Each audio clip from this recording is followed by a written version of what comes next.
Sir 7 নাম্বারটা আমরা এখন দেখব। 7। তো 7-এ বলছে 2 মিটার দূরে স্থাপিত। তো ধরো এই জায়গাটা হইতেছে স্যার 2 মিটার। এই 2 মিটার দূরে স্থাপিত একটা 5 কুলম্ব চার্জ। তাহলে এইখানে আছে ধরো প্লাসের 5 কুলম্ব চার্জ ও 12 কুলম্ব ধনাত্মক চার্জের দুইটি বস্তু। এই যে প্লাসের 12 কুলম্ব। তাহলে বলছে ভালো করে খেয়াল করো 2 মিটার দূরে, এই যে 2 মিটার দূরে দুইটা চার্জ, এক মাথায় তাহলে 5 কুলম্ব আর এক মাথায় 12 কুলম্ব। ধনাত্মক চার্জের দুইটি বস্তুর ঠিক মাঝখানে। তাহলে ধরলাম ঠিক মাঝখান, এটা ধরলাম আমরা কি ধরলাম সি। ঠিক মাঝখান মানে এই সাইডটা 1 মিটার আর ওই সাইডটা 1 মিটার, যেহেতু শুরুই করছে 2 মিটার দূরে অবস্থিত। তাহলে দুইটা চার্জের মাঝখানের দূরত্ব 2 মিটার ছিল, একটা 5 একটা 12।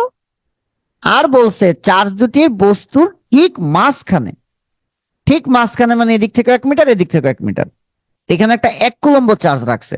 তার মানে এইখানে আইসা ওরা একটা চার্জ রাখছে, যেই চার্জটা হইতেছে এই বিন্দুটার মধ্যে +1 কুলম্ব।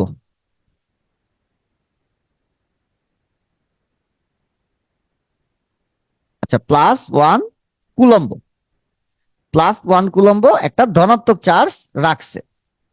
তো গ নাম্বার প্রশ্নটা কি বলছে, প্রথম বস্তু দুটির মধ্যে ক্রিয়াশীল বলের মান নির্ণয় করো। প্রথম বস্তু দুটি কোনটা, একটা 5 কুলম্ব আর একটা 12 কুলম্ব। এইটাই তো দুটা বস্তু। তাহলে গ নাম্বারটা যদি আমি একবারে করে ফেলি, এফ সমান সমান সি ইন্টু, ধরো এইটারে ধরে নিলাম আমরা Q1, এটারে ধরে নিলাম আমরা Q2। তাহলে আমরা বলতে পারি Q1 Q2 divided by D square. এটাই কিন্তু গ। তাহলে 9 × 10⁻৯, Q1 এর মান হইতেছে 5 × 12 ডিভাইডেড বাই ডি হইতেছে 2 স্কোয়ার। তাহলে কিন্তু এফ এর মান একটা চলে আসে এত নিউটন। যাই হোক, আমরা এখন করব ঘ। তো ঘতে বলছে গাণিতিক বিশ্লেষণের মাধ্যমে তৃতীয় চার্জের উপর। আসো, তৃতীয় চার্জ কোনটা এটা একটু বুঝার বিষয়। এখানে একটা চার্জ 5 কুলম্ব, একটা চার্জ 12 কুলম্ব। তাহলে এটা ধরলাম প্রথম চার্জ, এটা হইতেছে দ্বিতীয় চার্জ।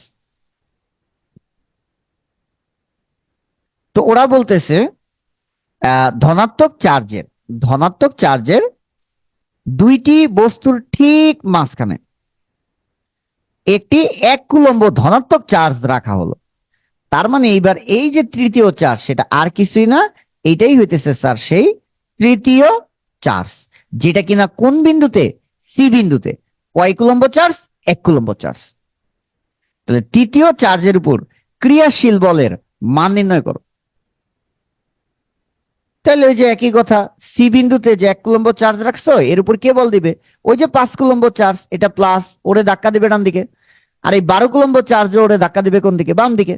তাহলে আবারও এই বিন্দুতে কয়টা বল, দুইটা বল, তাই না? তাহলে আমরা আবার কি বের করবো, লব্ধি বল। সব প্রত্যেকটা অঙ্ক যা করতেছি সেম টু সেম।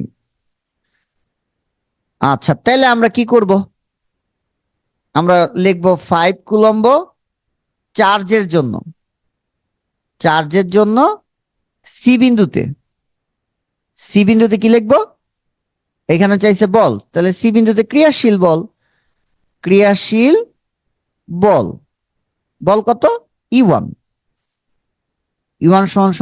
E1 ক্রিয়াশীল, যদিও বল এফ না কিন্তু, কারণ এফ আর ই কখন হবে, বারবার থিওরি ক্লাসে বলা হয়েছে, যখন দুইটা চার্জের মধ্যে একটা চার্জের মান হবে 1 কুলম্ব, তখন ই। আমরা দেখো 5 কুলম্ব, গ নাম্বার প্রশ্নটা এখানে করছি, 5 কুলম্ব আর 12 কুলম্বের মধ্যে যে আকর্ষণ বা বিকর্ষণ, এখানে প্লাস প্লাস তাই বিকর্ষণ। এখানে কিন্তু এফ এর সূত্র। কেন স্যার, কারণ Q1 এর যে মান আর Q2 এর যে মান কোনোটাই কিন্তু এক না।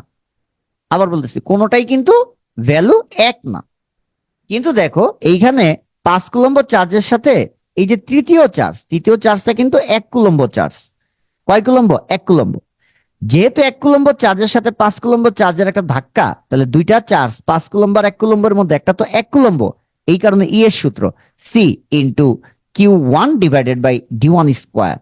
তাহলে E1 এর মান আসবে 9 × 10⁹। Q1 এর মান হইতেছে 5 ডিভাইডেড বাই প্রথমটার দূরত্ব হইতেছে 1, তাহলে 1 স্কোয়ার। তাহলে এইখান থেকে আমার মনে একটা মান আসে 4.5 × 10⁻10 এরকম আসার কথা, নিউটন পার কুলম্ব।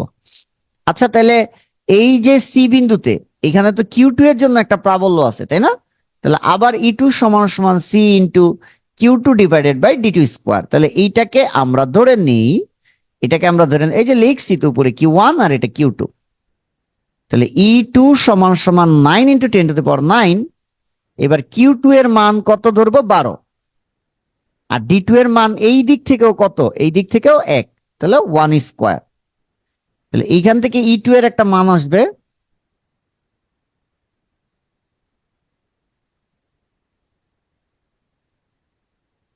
লেটা আসবে 10.8 ইন্টু 10⁻10। এত আসার কথা নিউটন পার কুলম্ব। এখন তাই সেই আবারও একই কথা, ক্রিয়াশীল বল এই যে তৃতীয় চার্জ মানে সি বিন্দুতে থাকা 1 কুলম্ব চার্জ, তার উপরে বল কয়টা? 2টা। তাহলে 2টা বল হইলে আবারও কি বের করব? লব্ধি বল। সেই লব্ধি বলের কাহিনী কি? বড় থেকে ছোটটা বিয়োগ। তো আমার কাছে দেখে মনে হইতেছে এটা বড়, তাহলে আমরা বিয়োগ দিব হইতেছে ই টু থেকে ই ওয়ানটা বিয়োগ দিব। ই টু এর মান 10.8 ইন্টু 10⁻10 আর ই ওয়ান এর মান 4.5 ইন্টু 10⁻10।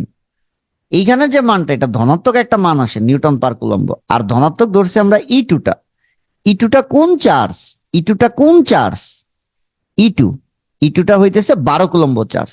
তাহলে লব্ধির দিক হবে কি? দিক দিক হবে 12 কুলম্ব চার্জের দিক, চার্জের দিক।